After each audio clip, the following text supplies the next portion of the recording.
Ladies and gentle guys ನಮಸ್ಕಾರ. ಮುಲ್ಬಾಗಲ್ ಮಸಾಲ ದೋಸೆ ಅಂತ ಹೆಸರು ಇಟ್ಕೊಂಡ ಮಾತ್ರಕ್ಕೆ ಎಲ್ಲವೂ ಮುಲ್ಬಾಗಲ್ ಮಸಾಲ ದೋಸೆ ಆಗೋದೇ ಇಲ್ಲ. ಈಗ ಮಹೇಶ್ ಅವರು ಚಟ್ನಿಯನ್ನು ಸುರಿಯುತ್ತಿದ್ದಾರೆ. ಇದು ಚಟ್ನಿ ಹಿಂಗಿದೆ.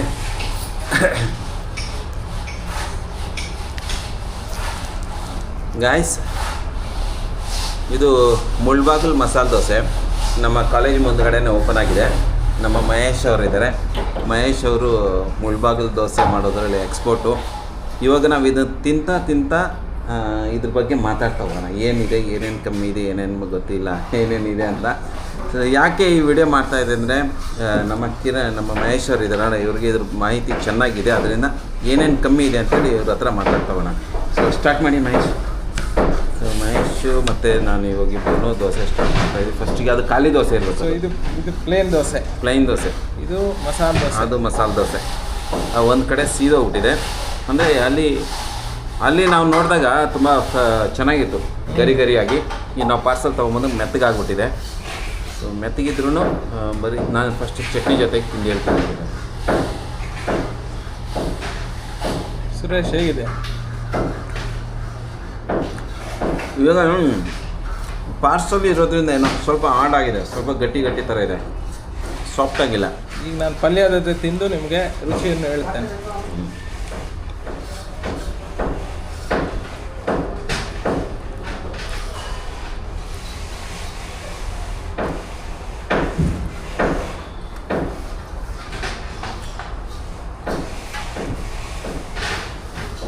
ನನಗೆ ಮಾಮೂಲಿ ದೋಸೆಗೂ ಮುಳ್ಬಾಗಿಲು ದೋಸೆಗೂ ನನಗಂತೂ ವ್ಯತ್ಯಾಸ ಗೊತ್ತಾಗ್ತದೆ. ಇದರಲ್ಲಿ ಈಗ ನಮ್ಗೆ ಇದು ಮಾಮೂಲಿ ದೋಸೆ ತಿಂದಂಗೆ ಇದೆ. ಹೌದು, ಇದು ಯಾವುದೇ ತರಹ ಏನು ಗೊತ್ತಾಗ್ತಾನೆ ಇಲ್ಲ. ಮುಳ್ಬಾಗಿಲು ದೋಸೆ ಅಂತ ಅನಿಸ್ತಾ ಇಲ್ಲ, ಫೀಲಿಂಗೇ ಇಲ್ಲ.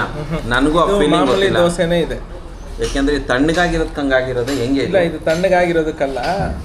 ಇದರಲ್ಲಿ ಅದಕ್ಕೆ ಹಾಕ್ಬೇಕಾಗಿರೋ ಇಂಗ್ರೀಡಿಯೆಂಟ್ಸ್ ಮತ್ತೆ ಮಿಶ್ರಣ ಇವೆಲ್ಲ ಸರಿಯಾದ ಪ್ರಮಾಣದಲ್ಲಿ ಇಲ್ಲ ಅಂದರೆ ಈ ರೀತಿ ನಾರ್ಮಲ್ ದೋಸೆನೇ ಆಗೋಗುತ್ತೆ. ಸೊ ಇದಕ್ಕೆ ನಾವು ಮತ್ತೆ ಚಟ್ನಿನೂ ಇದು ಕೊಬ್ಬರಿ ಚಟ್ನಿ ಇರೋದ್ರಿಂದ ಇದಕ್ಕೆ ತೆಂಗಿನಕಾಯಿ ಚಟ್ನಿಗಿನ್ನ ಕಡಲೆ ಬೀಜ ಚಟ್ನಿ ಉಪಯೋಗಿಸಿದ್ರೆ ಇದಕ್ಕೆ ರುಚಿಕರವಾಗಿರುತ್ತೆ. ಹೌದಾ? ಇದಕ್ಕೆ ಕಡಲೆ ಬೀಜ ಚಟ್ನಿನೇ ಹಾಕ್ಬೇಕಾ? ಹೌದು, ಕೊಬ್ಬರಿ ಚಟ್ನಿ ಕೊಡಂಗಿಲ್ಲ ಅದಕ್ಕೆ. ಸೊ ನಾನು ಆವಾಗಲೇ ಪಲ್ಯ ಜೊತೆ ತಿಂದಿಲ್ಲ. ತುಪ್ಪದ ಯಾವುದೇನೋ ಸುವಾಸನೆ ಇದರಲ್ಲಿ ಇಲ್ಲ. ತುಪ್ಪ ಇದು ನಂದಿನಿನೇ ಅಲ್ಲ.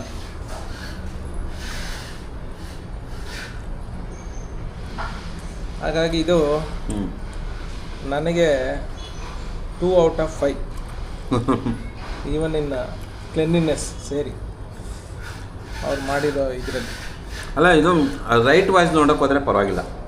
ರೇಟ್ ವೈಸ್ 40 ರೂಪಾಯಿ, ಬಟ್ ನಾವು ರೇಟ್ ನೋಡಿ ನಾವು ರುಚಿನೂ ಕಳ್ಕೊಬೋದಲ್ಲ. ರೈಟ್ 40 ರೂಪಾಯಿಗೆ ನಾವು ಒಳ್ಳೆ ದೋಸೆ ಕೊಡುವಂಥವ್ರೂ ಕಡೆನೂ ನಾನು ತಿಂದಿದ್ದೀನಿ. ಬಟ್ ಇದು ನನಗೆ ಅಂಡರ್ ರೇಟೆಡ್. ಬರೀ ಚಟ್ನಿ ನೋಡೋಣ. ಚಟ್ನಿ ಏನು ಹೇಳ್ಕೊಳಂಥದ್ದೇನಿಲ್ಲ.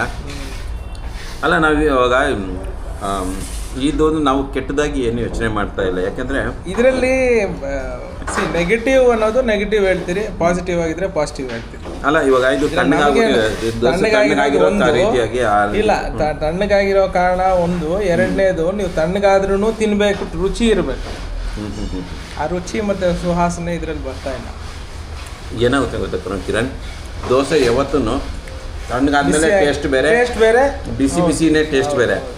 ಸೊ ಇವಾಗ ರುಚಿ ಚೆನ್ನಾಗಿಲ್ಲ ಅಂದರೆ ಅದು ನಮ್ಮ ತಪ್ಪು. ನಾವು ತೊಗೊಂಬಂದು ಅರ್ಧ ಗಂಟೆ ಆಗೋಗ್ತಿದೆ, ಅದು ರುಚಿ ಬಗ್ಗೆ ನಾವು ಹೇಳೋಕ್ಕಾಗ್ತಾ. ಇಲ್ಲಿ ಮಹೇಶ್ ಅವ್ರು ಏನು ಹೇಳ್ತಾ ಇದ್ದಾರೆ, ತುಪ್ಪದ ಸ್ಮೆಲ್ ನಮಗೆ ಸಿಗ್ತಾ ಇಲ್ಲ ಅಂತ. ಅದೊಂದಿದೆಯಾ? ಆಮೇಲೆ ಎಕ್ಸ್ಟ್ರಾ ನಮಗೇನು ಗೊತ್ತಾಗ್ತಾ ಇಲ್ಲ. ಏನು ಇದು ಮುಳ್ಬಾಗಲ್ ದೋಸೆ ಅಂತ ಏನು ಗೊತ್ತಾಗ್ತಾನೇ ಇಲ್ಲ ಇದರಲ್ಲಿ ಆ್ಯಕ್ಚುಲಿ. ಆಮೇಲೆ ಚಟ್ನಿ, ಈ ಚಟ್ನಿ ದಾನೆ ಇದು ಅವಾಗ ತಿಂದರೆ ಚೆನ್ನಾಗಿರ್ತೈತೆ ಅಲ್ಲ. ಮಿಶ್ರಣ ಬೇರೆ. ಇದು ಅವ್ರ ಸ್ಟೈಲಲ್ಲಿ ಮಾಡಿದ್ದಾರೆ. ಬಟ್ ನೀವು ಮುಳುಬಾಗಿಲು ದೋಸೆ ಅಂದಮೇಲೆ ಮುಳುಬಾಗಿಲಲ್ಲಿ ಯಾವ ರೀತಿ ಇರುತ್ತೋ ಅದೇ ರುಚಿ ಎಲ್ಲ ಕಡೆನೂ ಬರಬೇಕು ಅನ್ನೋದೇ ನಮ್ಮದು ಮುಳುಬಾಗಿಲು ದೋಸೆ ಅನ್ನೋದು ಹೆಸರಿಗೆ, ಊರಿಗೆ ಅದು ನ್ಯಾಯ ಒದಗಿಸ್ಬೇಕು. ಹೌದು, ಇವರು ಮುಳ್ಬಾಗಿಲು ದೋಸೆ ಅಂತ ಹೆಸರು ಇಟ್ಕೊಂಡಿದ್ದಾರೆ. ಆದರೆ ಮುಳ್ಬಾಗಿಲು ದೋಸೆಗೆ ಅದಕ್ಕೆ ನ್ಯಾಯ ಒದಗಿಸ್ತಾ ಇಲ್ಲ ಅಂತ ಮಹೇಶ್ ಅವರ ವಾದ. ಸೊ ನನಗೆ ಬಿಸಿ ದೋಸೆ ತಿಂದಿರೋ ಗೊತ್ತಾಗ್ತೈತೇನೋ, ಇದು ತಣ್ಣಗಿರೋದಕ್ಕೆ ನನಗಂತ ಅದ್ರ ಬಗ್ಗೆ ಓಕೆ ಪರವಾಗಿಲ್ಲ. ಅಲ್ಲ ರೈಟ್ ವೈಸ್ ನೋಡಿದ್ರೆ 40 ರೂಪಾಯಿ ಓಕೆ ಅಲ್ವಾ, ಪರವಾಗಿಲ್ಲ. ಈ ಒಂದು ನಾವು ಒಂದು ತಿಳ್ಕೊಂಡಂಥ ವಿಷಯನ ನಮಗೆ ಅನಿಸಿದ್ದನ್ನು ನಿಮ್ಮ ಹತ್ರ ಶೇರ್ ಮಾಡ್ಕೊಂಡು ಅಷ್ಟೇ. ಓಕೆ,